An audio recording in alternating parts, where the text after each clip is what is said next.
What do I want to see in Splatoon 3? This was one of those questions that a bunch of you asked in the 10K Q&A.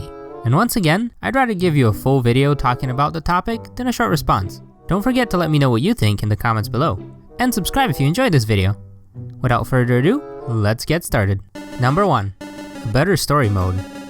I really hope the story mode in Splatoon 3 is a lot more like Octo expansion than the normal stuff we've had so far.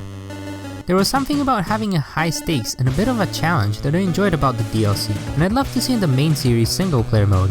Especially in the final stages, I felt like an actual agent on an actual mission and was hyped to finish it. I also hope they introduce some sort of new boss to the series, since frankly, I'm sick of fighting Octavio. He doesn't really feel like much of a bad guy at this point. Like, what was his evil plot in Splatoon 2? Recruit Callie so Octarians like his concert better? And the whole Callie disappearing plotline didn't flow that well in the single player mode. I hope they take a page out of Octo expansion when working on the single player mode for Splatoon 3. Heck, maybe even tie in salmonids and jellies into the story so we can get more game lore to geek out about. Hashtag President Jericho please! Number 2. Private battle rules. A feature I really want to see added in Splatoon 3 is more control over private battles. It would be nice to treat them like a sandbox or playground mode and have the ability to set limitations and gimmicks to your private lobbies. Like, how cool would it be to have a PB where everyone is stuck using an infinite inkjet? Or maybe where everyone was blocked from using their main and they could only use their sub in special? Yeah, we can agree on those rules before we play, but it'd be much easier to enforce if you could actually toggle stuff when starting a private lobby. I think this would also help people who want to practice using certain specials, especially since in normal battles, most only get to charge it a couple of times. This feature would help both players trying to have more fun and those wanting to practice with their friends. And I think it will be an excellent addition to the game. In fact, if I were to only get one of these changes from this list, I would choose this one.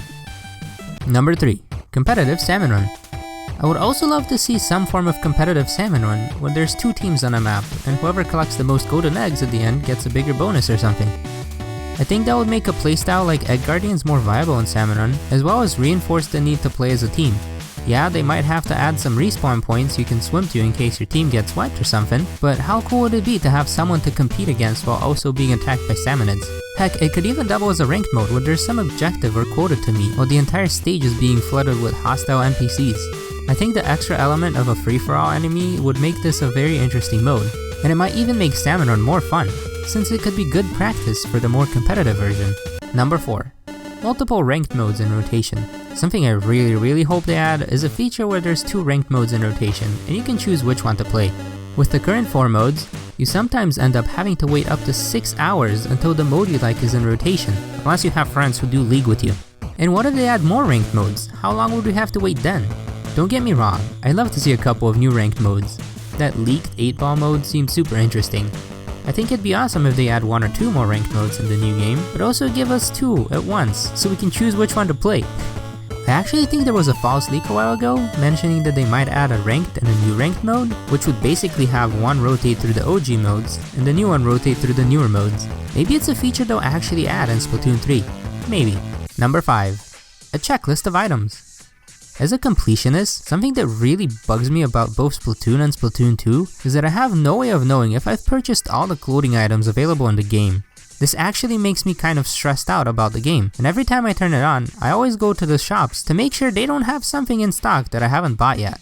My only remedy for now is going to an online wiki and then checking through the super long list to see if I have everything there is. It would be so much nicer if the devs gave us some sort of style magazine that would highlight which items we don't have yet, and maybe even let us order them for a huge premium through merch.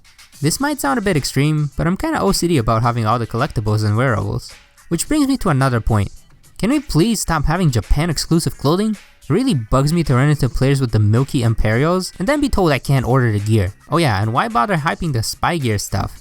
Which would be a huge change to the game if it was just some random gear and made no change to the game whatsoever. And it was Japan exclusive! Come on Nintendo, this is a global game. Start treating it like one.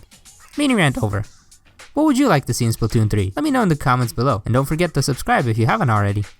Thanks for watching, and I'll see you in Splatoon 3. JK, I'm not even close to being done with Splatoon 2 content.